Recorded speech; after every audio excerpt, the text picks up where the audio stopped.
ಕರ್ನಾಟಕ ಎಕ್ಸ್‌ಪ್ರೆಸ್‌ಗೆ ಸ್ವಾಗತ. ನಾನು ಲಾವಣ್ಯ. ಸಚಿವ ಸ್ಥಾನಕ್ಕೆ ರಾಮಲಿಂಗಾರೆಡ್ಡಿ ರಾಜೀನಾಮೆ ಬೆನ್ನಲ್ಲೇ ಮುನಿಯಪ್ಪ ಜಾರ್ಜ್ ಬಿಗ್ ಶಾಕ್. ಮನವೊಲಿಕೆ ಆಗಿಲ್ಲ ಅಂದ್ರೆ ರಾಜೀನಾಮೆಯನ್ನ ಅಂಗೀಕರಿಸಿ ಮಧ್ಯಂತರ ಚುನಾವಣೆ ಯಾವಾಗ ಬೇಕಾದ್ರೂ ಬರಬಹುದು. ಸಿಕ್ಕಿರೋ ಖಾತೆಯನ್ನ ಬಿಟ್ಕೊಡಲ್ಲ. ಸಿಕ್ಸರ್ ಏನೋ ಹೊಡೆದ್ರು, ಈಗ ವಿಕೆಟ್ ಬಿದ್ದಿದೆ. ರಾಜ್ಯದ ಪ್ರಮುಖ ಸುದ್ದಿಗಳನ್ನ ವಿವರವಾಗಿ ನೋಡ್ತಾ ಹೋಗೋಣ. ಕೊನೆವರೆಗೂ ಮಿಸ್ ಮಾಡ್ತೆ ನೋಡಿ. ರಾಜ್ಯ ರಾಜಕಾರಣದ ಮಹತ್ವದ ಬೆಳವಣಿಗೆಯಲ್ಲಿ ಡಿಕೆ ಶಿವಕುಮಾರ್ ಮುಖ್ಯಮಂತ್ರಿಯಾಗಿ ಅಧಿಕಾರವನ್ನ ಸ್ವೀಕಾರ ಮಾಡಿ ಸಂಪುಟ ಸಚಿವರಿಗೆ ಖಾತೆ ಹಂಚಿಕೆ ಮಾಡಿದ ಬೆನ್ನಲ್ಲೇ ಈಗ ಮೊದಲ ವಿಕೆಟ್ ಪತನವಾಗಿದೆ. ಬೆಂಗಳೂರು ಅಭಿವೃದ್ಧಿ ಖಾತೆ ಸಿಗಲಿಲ್ಲ ಎಂಬ ಕಾರಣಕ್ಕೆ ತೀವ್ರ ಅಸಮಾಧಾನಗೊಂಡಿರುವಂತಹ ರಾಮಲಿಂಗಾರೆಡ್ಡಿ ಶುಕ್ರವಾರ ಬೆಳಗ್ಗೆ ಸಚಿವ ಸ್ಥಾನಕ್ಕೆ ರಾಜೀನಾಮೆಯನ್ನ ಘೋಷಣೆ ಮಾಡಿದ್ರು. ಈಗ ರಾಜೀನಾಮೆಯ ಹಿಂದಿನ ಅಸಲಿ ಕಾರಣಗಳನ್ನ ಮುಕ್ತವಾಗಿ ಬಿಚ್ಚಿಟ್ಟಿದ್ದಾರೆ. ಜಲಸಂಪನ್ಮೂಲ ಇಲಾಖೆ ನೀಡಿದ್ದಕ್ಕೆ ಬೇಸರ ಎಂಬ ಒಂದೇ ಕಾರಣಕ್ಕೆ ರಾಜೀನಾಮೆಯನ್ನ ನೀಡ್ತಾ ಇಲ್ಲ ಎಂದಿದ್ದಾರೆ. ನನಗೆ ಮುಖ್ಯಮಂತ್ರಿ ಡಿಕೆ ಶಿವಕುಮಾರ್ ಅವರ ಮೇಲಾಗಲಿ ಅಥವಾ ಸಿದ್ದರಾಮಯ್ಯ ಅವರ ಮೇಲಾಗಲಿ ಯಾವುದೇ ವೈಯಕ್ತಿಕ ಕೋಪವಿಲ್ಲ. ನಾನು ಯಾವ ಕಾರಣಕ್ಕಾಗಿ ರಾಜೀನಾಮೆ ನೀಡಿದ್ದೇನೆ ಎಂಬ ಸತ್ಯ ಜನರಿಗೆ ಗೊತ್ತಾಗಬೇಕಷ್ಟೇ. ಪಕ್ಷ ನನಗೆ ಸಾಕಷ್ಟು ಅವಕಾಶಗಳನ್ನ ಮಾಡಿಕೊಟ್ಟಿದೆ. ನಾನು ಸಚಿವ ಸ್ಥಾನಕ್ಕೆ ರಾಜೀನಾಮೆಯನ್ನ ನೀಡಿದ್ದೇನೆ ಹೊರತು ಕಾಂಗ್ರೆಸ್ ಪಕ್ಷಕ್ಕಲ್ಲ. ನನ್ನ ಜೀವನದಲ್ಲಿ ಎಂದಿಗೂ ಕೂಡ ಕಾಂಗ್ರೆಸ್ಗೆ ರಾಜೀನಾಮೆ ನೀಡಲ್ಲ, ಮುಂದೆಯೂ ನೀಡೋದಿಲ್ಲ ಅಂತ ರಾಮಲಿಂಗಾರೆಡ್ಡಿ ಅವರು ಹೇಳಿದ್ದಾರೆ. ಇನ್ನು ಈ ಬೆನ್ನಲ್ಲೇ ಈಗ ರಾಮಲಿಂಗಾರೆಡ್ಡಿಗೆ ಅನ್ಯಾಯ ಮಾಡಿದ್ದಾರೆ. ಇದು ನಮಗೆ ತೀವ್ರ ನೋವಾಗಿದೆ. ಬೆಂಗಳೂರಿನ ಇಂಚಿಂಚು ಗೊತ್ತಿರುವಂತಹ ನಾಯಕ ರಾಮಲಿಂಗಾರೆಡ್ಡಿ. ಬೆಂಗಳೂರು ನಗರದ ಅಭಿವೃದ್ಧಿಯಲ್ಲಿ ರಾಮಲಿಂಗಾರೆಡ್ಡಿ ಅವರ ಕೊಡುಗೆ ಮಹತ್ವದಾಗಿದೆ. ಇದೀಗ ರಾಮಲಿಂಗಾರೆಡ್ಡಿಗೆ ಅನ್ಯಾಯವಾಗಿದೆ. ಇದರಿಂದ ಕಾಂಗ್ರೆಸ್ ಕಾರ್ಯಕರ್ತರು ಸಾಮೂಹಿಕ ರಾಜೀನಾಮೆ ನೀಡುವುದಾಗಿ ಘೋಷಿಸಿದ್ದಾರೆ. ಸಚಿವ ಸ್ಥಾನಕ್ಕೆ ರಾಮಲಿಂಗಾರೆಡ್ಡಿ ರಾಜೀನಾಮೆ ಬೆನ್ನಲ್ಲೇ ಆಡಳಿತಾರೂಢ ಕಾಂಗ್ರೆಸ್ ಸರ್ಕಾರಕ್ಕೆ ಮತ್ತೊಂದು ಭಾರಿ ಆಘಾತ ಎದುರಾಗಿದೆ.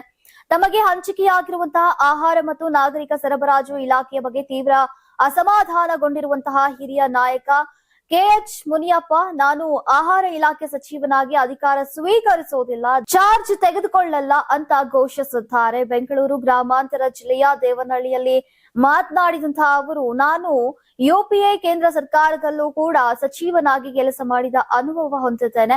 ನಾನು ಯಾರ ಬಗ್ಗೆ ಕೂಡ ಟೀಕೆ ಮಾಡುವುದಿಲ್ಲ. ಆದ್ರೆ ಖಾತೆ ಹಂಚಿಕೆಯಲ್ಲಿ ಆಗಿರುವಂತಹ ಲೋಪವನ್ನ ಹೈಕಮಾಂಡ್ ನಾಯಕರೇ ಸರಿಪಡಿಸುವ ಕೆಲಸವನ್ನ ಮಾಡಬೇಕು ಅಂತ ಖಡಕ್ ಸಂದೇಶವನ್ನ ರವಾನಿಸಿದ್ದಾರೆ.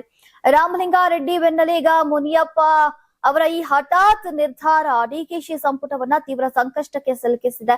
ಈಗ ಸಚಿವ ರಾಮಲಿಂಗಾರೆಡ್ಡಿ ಮುನಿಯಪ್ಪ ಬಳಿಕ ಮತ್ತೊಬ್ಬ ಸಚಿವ ಕೆಜೆ ಜಾರ್ಜ್ ಕೂಡ ಮುಖ್ಯಮಂತ್ರಿ ಡಿಕೆ ಶಿವಕುಮಾರ್ ನಡೆಗೆ ಅಸಮಾಧಾನವನ್ನ ವ್ಯಕ್ತಪಡಿಸಿದ್ದಾರೆ. ಈಗ ರಾಜೇಂದ್ರ ಚೋಳನ್ಗೆ ಮುಖ್ಯಮಂತ್ರಿಗಳ ಕಾರ್ಯದರ್ಶಿ ಜೊತೆಗೆ ಕೆಪಿಟಿಸಿಎಲ್ ಎಂಡಿ ಆಗಿ ನೇಮಕ ಮಾಡಲಾಗಿದೆ. ಈ ಹಿಂದೆ ಇದ್ದಂತಹ ಗೌರವ್ ಗುಪ್ತಾ ಎತ್ತಂಗಡಿ ಆಗಿದ್ದಕ್ಕೆ ಕೆಜೆ ಜಾರ್ಜ್ ಅವರು ಅಸಮಾಧಾನಕ್ಕೆ ಕಾರಣವಾಗಿದೆ ಅಂತ ಹೇಳಲಾಗ್ತಾ ಇದೆ. ತಮ್ಮ ಗಮನಕ್ಕೆ ತರದೆ ಸಿಎಂ ಡಿಕೆ ಶಿವಕುಮಾರ್ ನಿರ್ಧಾರವನ್ನ ತೆಗೆದುಕೊಂಡಿದ್ದಕ್ಕೆ ಬೇಸರಗೊಂಡಿರುವಂತಹ ಜಾರ್ಜ್ ಕೆಪಿಟಿಸಿಎಲ್ಗೆ ತಮಗೆ ಬೇಕಾದ ಅಧಿಕಾರಿ ನೇಮಕಕ್ಕೆ ಈಗ ಪಟ್ಟು ಹಿಡಿದಿದ್ದಾರೆ. ರಾಮಲಿಂಗಾರೆಡ್ಡಿ ರಾಜೀನಾಮೆಯಿಂದ ಸಿಎಂ ಡಿಕೆ ಶಿವಕುಮಾರ್ ಸರ್ಕಾರಕ್ಕೆ ದೊಡ್ಡ ಆಘಾತವೇ ಆಗಿದೆ. ಅತ್ಯಾಪ್ತರೇ ಆಗಿರುವಂತಹ ರಾಮಲಿಂಗಾರೆಡ್ಡಿ ಅವರ ಮನವೊಲಿಕೆ ಮಾಡುವಲ್ಲಿ ಮುಖ್ಯಮಂತ್ರಿ ಡಿಕೆ ಶಿವಕುಮಾರ್ ಅವರು ವಿಫಲರಾದ್ರ ಅನ್ನೋ ಪ್ರಶ್ನೆ ಮೂಡಿದ್ದು, ಈಗ ಸಚಿವ ಸ್ಥಾನಕ್ಕೆ ರೆಡ್ಡಿ ರಾಜೀನಾಮೆ ಬಗ್ಗೆ ಈಗ ಡಿಕೆ ಶಿವಕುಮಾರ್ ಅವರು ಮೊದಲ ಪ್ರತಿಕ್ರಿಯೆಯನ್ನ ನೀಡಿದ್ದಾರೆ. ರಾಮಲಿಂಗಾರೆಡ್ಡಿ ರಾಜೀನಾಮೆ ಬಗ್ಗೆ ಮಾತನಾಡಿದಂತಹ ಸಿಎಂ ಡಿಕೆ ಶಿವಕುಮಾರ್ ಅವರು, ರಾಮಲಿಂಗಾರೆಡ್ಡಿ ಅವರು ನನ್ನ ಬೆಸ್ಟ್ ಫ್ರೆಂಡ್, ಅವರ ಜೊತೆ ಮಾತನಾಡ್ತೀನಿ, ಎಲ್ಲಾ ಸಮಸ್ಯೆಯನ್ನ ಬಗೆಹರಿಸ್ತೀನಿ ಎಂಬ ವಿಶ್ವಾಸದ ಮಾತಾಡಿದ್ದಾರೆ. ಹಾಗೆ ಮಾತು ಮುಂದುವರೆಸಿದಂತಹ ಸಿಎಂ ಡಿಕೆ ಶಿವಕುಮಾರ್ ಅವರು, ರಾಮಲಿಂಗಾರೆಡ್ಡಿ ನನ್ನ ಆತ್ಮೀಯ ಸಹೋದ್ಯೋಗಿ ಮತ್ತು ಪಕ್ಷದ ಹಿರಿಯ ನಾಯಕರಾಗಿದ್ದಾರೆ. ಹಳ್ಳಿಯಲ್ಲಿ ಹೋಗಿ ಕೆಲಸ ಮಾಡೋಕೆ ಆಗಲ್ಲ, ಬೇರೆ ಯಾವ್ದಾದ್ರೂ ಕೊಡಿ ಎಂದಿದ್ದಾರೆ. ಈಗಲೇ ಅವರ ಜೊತೆ ಮಾತಾಡಿ ಎಲ್ಲವನ್ನ ಸರಿ ಮಾಡ್ತೇನೆ ಅಂತ ಡಿಕೆ ಶಿವಕುಮಾರ್ ಅವರು ಹೇಳಿಕೆಯನ್ನ ನೀಡಿದ್ದಾರೆ. ಬೇರೆ ಯಾವ್ದಾದ್ರೂ ಖಾತೆ ಕೊಡಿ ಎಂಬ ಅಭಿಲಾಷೆ ರಾಮಲಿಂಗಾರೆಡ್ಡಿ ಅವರಿಗಿದೆ. ಅವರ ಜೊತೆ ಚರ್ಚೆ ಮಾಡಿ ಬಗೆಹರಿಸ್ತೇನೆ, ನಥಿಂಗ್ ಟು ವರಿ, ಸಮಸ್ಯೆ ಬಗೆಹರಿಸ್ತೇವೆ ಎಂದಿದ್ದಾರೆ ಡಿಕೆಶಿ. ಖಾತೆ ಹಂಚಿಕೆಯ ಬೆನ್ನಲ್ಲೇ ಈಗ ಹಿರಿಯ ನಾಯಕರಾದಂತಹ ರಾಮಲಿಂಗಾರೆಡ್ಡಿ ಹಾಗೂ ಕೆಎಚ್ ಮುನಿಯಪ್ಪ ಅವರು ಬಂಡಾಯದ ಬಾವುಟವನ್ನ ಹಾರಿಸಿರುವುದು ಕಾಂಗ್ರೆಸ್ ಪಾಳ್ಯದಲ್ಲಿ ಭಾರಿ ಸಂಚಲನವನ್ನ ಮೂಡಿಸಿದೆ. ಇದರ ಬೆನ್ನಲ್ಲೇ ಈಗ ತಾಜ್ ಹೋಟೆಲ್ನಲ್ಲಿ ರಾಜ್ಯ ನಾಯಕರ ಅಸಮಾಧಾನ ಶಮನಗೊಳಿಸೋಕೆ ಎಐಸಿಸಿ ಮುಖಂಡ ರಾಹುಲ್ ಗಾಂಧಿ ಮತ್ತು ಉಸ್ತುವಾರಿ ರಣದೀಪ್ ಸಿಂಗ್ ಸುರ್ಜೇವಾಲಾ, ಮಾಜಿ ಮುಖ್ಯಮಂತ್ರಿ ಸಿದ್ದರಾಮಯ್ಯ ಹಾಗೂ ಮುಖ್ಯಮಂತ್ರಿ ಡಿಕೆ ಶಿವಕುಮಾರ್ ಅವರು ಜಂಟಿಯಾಗಿ ಸಭೆಯನ್ನ ನಡೆಸಿದ್ರು. ಈಗಾಗಲೇ ಉಂಟಾಗಿರುವಂತಹ ಗೊಂದಲದ ತೀವ್ರತೆಯನ್ನ ಅರಿತು ಹೈಕಮಾಂಡ್ ನಾಯಕರು ಆಹಾರ ಸಚಿವ ಕೆಎಚ್ ಮುನಿಯಪ್ಪ ಅವರನ್ನ ತುರ್ತಾಗಿ ವಿಮಾನ ನಿಲ್ದಾಣಕ್ಕೆ ಕರೆಸಿಕೊಂಡ್ರು. ಕೆಂಪೇಗೌಡ ವಿಮಾನ ನಿಲ್ದಾಣದ ವಿಐಪಿ ಲಾಂಚ್ ನಲ್ಲಿ ಸಚಿವ ಕೆಎಚ್ ಮುನಿಯಪ್ಪ ಅವರು ಮಾಜಿ ಸಿಎಂ ಸಿದ್ದರಾಮಯ್ಯ ಹಾಗೂ ಸುರ್ಜೇವಾಲಾ ಅವರನ್ನ ಭೇಟಿಯಾಗಿ ತಮ್ಮ ಖಾತೆ ಬದಲಾವಣೆಯ ಕುರಿತು ಈಗ ಮಾತುಕತೆಯನ್ನು ನಡೆಸಿದ್ರು. ಇದರ ಬೆನ್ನಲ್ಲೇ ತಾಜ್ ಹೋಟೆಲ್ ನಲ್ಲಿ ಈಗ ರಾಹುಲ್ ಗಾಂಧಿ ಅವರ ಸಮ್ಮುಖದಲ್ಲಿ ಸುಮಾರು 40 ನಿಮಿಷಗಳ ಕಾಲ ಹಿರಿಯ ನಾಯಕರ ಮಹತ್ವದ ಸಭೆ ನಿಗದಿಯಾಗಿದೆ. 8 ಬಾರಿ ಗೆದ್ದಿದ್ರು ಕೂಡ ಹಿರಿತನಕ್ಕೆ ಗೌರವ ಸಿಕ್ಕಿಲ್ಲ.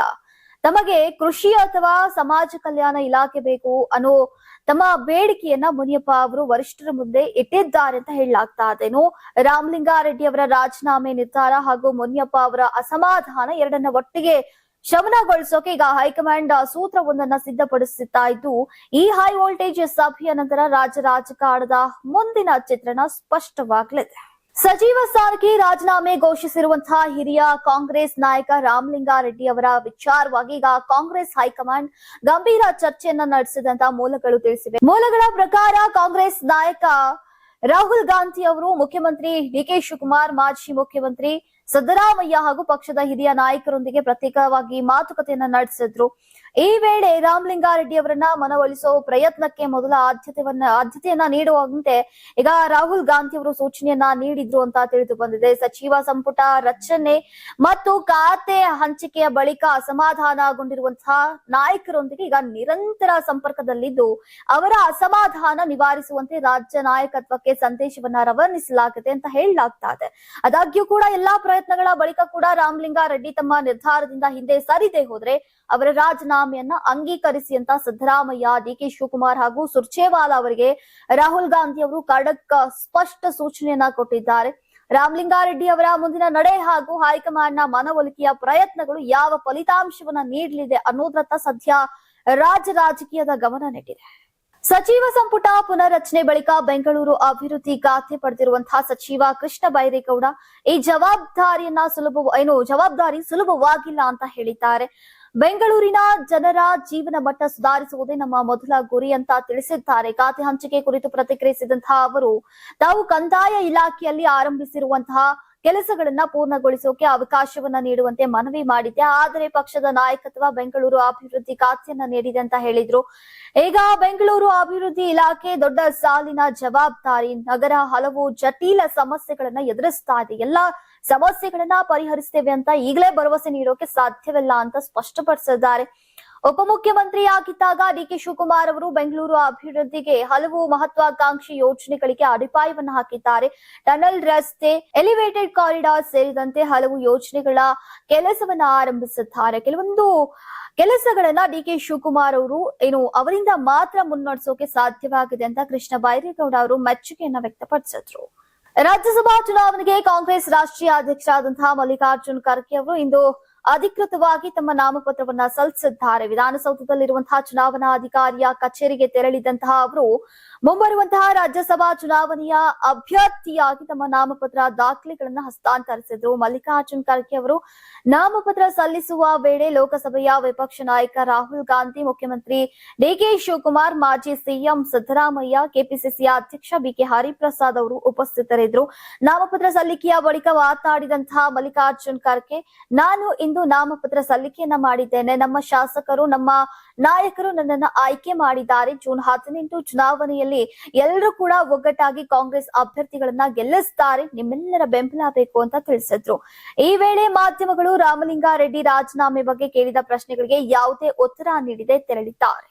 ರಾಮಲಿಂಗಾರೆಡ್ಡಿ ಅವರ ರಾಜೀನಾಮೆ ನಿರ್ಧಾರದ ಬೆನ್ನಲ್ಲೇ ಆಡಳಿತಾರೂಢ ಕಾಂಗ್ರೆಸ್ ಸರ್ಕಾರವನ್ನ ಗುರಿಯಾಗಿಸಿಕೊಂಡು ರಾಜ್ಯ ಬಿಜೆಪಿ ಸಾಮಾಜಿಕ ಜಾಲತಾಣದಲ್ಲಿ ಈಗ ಲೇವಡಿ ಮಾಡಿದೆ. ಕಾಂಗ್ರೆಸ್ ಆಂತರಿಕ ಬಿಕ್ಕಟ್ಟನ್ನ ಲೇವಡಿ ಮಾಡಿರುವಂತಹ ಬಿಜೆಪಿ ಪಿಕ್ಚರ್ ಅಭಿ ಬಾಕಿ ಹೈ. ಸಚಿವ ಸ್ಥಾನಕ್ಕೆ ರಾಜೀನಾಮೆ ಸಲ್ಲಿಸಿದ ರಾಮಲಿಂಗಾರೆಡ್ಡಿ ಅವರು ಇಂಟರ್ವೆಲ್ ಸಿಎಂ ಡಿಕೆ ಶಿವಕುಮಾರ್ ಅವರ ಅವಧಿಯಲ್ಲೂ ಕೂಡ ಕಿತ್ತಾಟ ಮುಂದುವರಿಯಲಿದೆ ಎಂಬ ದೊಡ್ಡ ಸಂದೇಶವನ್ನ ರವಾನಿಸಿದಂತೆ ಅಂತ ಟೀಕಿಸಿದೆ.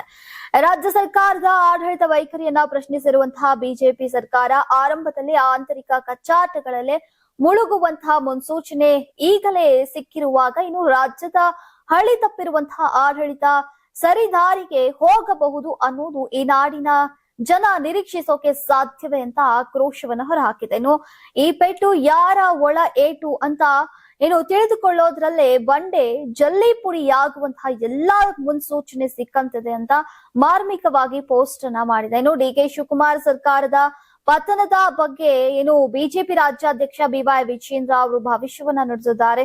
ಶೀಘ್ರದಲ್ಲೇ ಡಿ.ಕೆ. ಶಿವಕುಮಾರ್ ಸರ್ಕಾರ ಪತನ ಫಿಕ್ಸ್ ಎಂಬ ಭವಿಷ್ಯವನ್ನ ನುಡಿದಿದ್ದಾರೆ. ಈಗಾಗಲೇ ಮೊದಲ ವಿಕೆಟ್ ಪತನಗೊಂಡಿದೆ ಅಂತ ವಿಜೇಂದ್ರ ಅವರು ಯಾವ ಖಾತೆ ಯಾವ ಸ್ಥಾನಮಾನ ಅನ್ನೋ ಕಿತ್ತಾಟದಲ್ಲಿ ರಾಮಲಿಂಗಾರೆಡ್ಡಿ ರಾಜೀನಾಮೆ ಕೊಟ್ಟಿದ್ದಾರೆ. ಸರ್ಕಾರದ ರೀತಿ ನೋಡಿದ್ರೆ ಮಧ್ಯಂತರ ಚುನಾವಣೆ ಯಾವಾಗ ಬೇಕಾದ್ರೂ ಬರಬಹುದು, ಮಧ್ಯಂತರ ಚುನಾವಣೆಗೆ ನಾವು ಸಿದ್ಧ ಎಂದಿದ್ದಾರೆ. ಖಾತೆ ಹಂಚಿಕೆಯ ಬೆನ್ನಲ್ಲೇ ಆಡಳಿತಾರೂಢ ಕಾಂಗ್ರೆಸ್ ಪಕ್ಷದಲ್ಲಿ ಸ್ಫೋಟಗೊಂಡಿರುವಂತಹ ಅಸಮಾಧಾನದ ಜ್ವಾಲೆ ಇದೀಗ ಮತ್ತಷ್ಟು ತೀವ್ರಗೊಂಡಿದೆ. ಹಿರಿಯ ನಾಯಕ ರಾಮಲಿಂಗಾರೆಡ್ಡಿ ದಿಢೀರ್ ರಾಜೀನಾಮೆ ನಿರ್ಧಾರವು ರಾಜ್ಯ ರಾಜಕೀಯದಲ್ಲಿ ಭಾರಿ ಸಂಚಲನವನ್ನ ಮೂಡಿಸಿದ್ದು, ಈ ಕುರಿತು ಕಾಂಗ್ರೆಸ್ನ ಮತ್ತೊಬ್ಬ ಹಿರಿಯ ನಾಯಕ ಎಚ್.ಕೆ. ಪಾಟೀಲ್ ಗಂಭೀರ ಕಳವಳವನ್ನ ವ್ಯಕ್ತಪಡಿಸಿದ್ದಾರೆ. ವಿಧಾನಸೌಧದಲ್ಲಿ ಮಾಧ್ಯಮ ಪ್ರತಿನಿಧಿಗಳೊಂದಿಗೆ ಮಾತನಾಡಿದಂತಹ ಅವರು ರಾಮಲಿಂಗಾರೆಡ್ಡಿ ರಾಜೀನಾಮೆ ನಡೆ ಸರ್ಕಾರ ಹಾಗೂ ಪಕ್ಷದ ನಾಯಕತ್ವಕ್ಕೆ ಒಂದು ದೊಡ್ಡ ಎಚ್ಚರಿಕೆಯ ಗಂಟೆ ಅಂತ ಅಭಿಪ್ರಾಯವನ್ನ ಪಟ್ಟಿದ್ದಾರೆ. ಎಐಸಿಸಿ ರಾಷ್ಟ್ರೀಯ ಅಧ್ಯಕ್ಷರಾದಂತಹ ಮಲ್ಲಿಕಾರ್ಜುನ್ ಖರ್ಗೆ ಅವರು ರಾಜ್ಯಸಭೆಗೆ ನಾಮಪತ್ರ ಸಲ್ಲಿಸುವಂತಹ ಸಂದರ್ಭದಲ್ಲಿ ಲೋಕಸಭೆ ವಿರೋಧ ಪಕ್ಷದ ನಾಯಕರಾದಂತಹ ರಾಹುಲ್ ಗಾಂಧಿ, ನೂತನ ಮುಖ್ಯಮಂತ್ರಿ ಡಿ.ಕೆ. ಶಿವಕುಮಾರ್, ಕೆಪಿಸಿಸಿ ಅಧ್ಯಕ್ಷ ಬಿ.ಕೆ. ಹರಿಪ್ರಸಾದ್ ಸೇರಿದಂತೆ ಹಲವು ಶಾಸಕರು ಉಪಸ್ಥಿತರಿದ್ದರು. ಇದೇ ಸಂದರ್ಭದಲ್ಲಿ ಮಾಧ್ಯಮ ಪ್ರತಿನಿಧಿಗಳೊಂದಿಗೆ ಮಾತನಾಡಿದಂತಹ ಎಚ್.ಕೆ. ಪಾಟೀಲ್ ಅವರು ರಾಮಲಿಂಗಾರೆಡ್ಡಿ ಸಚಿವ ಸ್ಥಾನಕ್ಕೆ ರಾಜೀನಾಮೆ ನೀಡಿರುವಂತಹ ವಿಷಯವನ್ನ ನಾನು ಮಾಧ್ಯಮಗಳಲ್ಲಿ ನೋಡಿದೆ.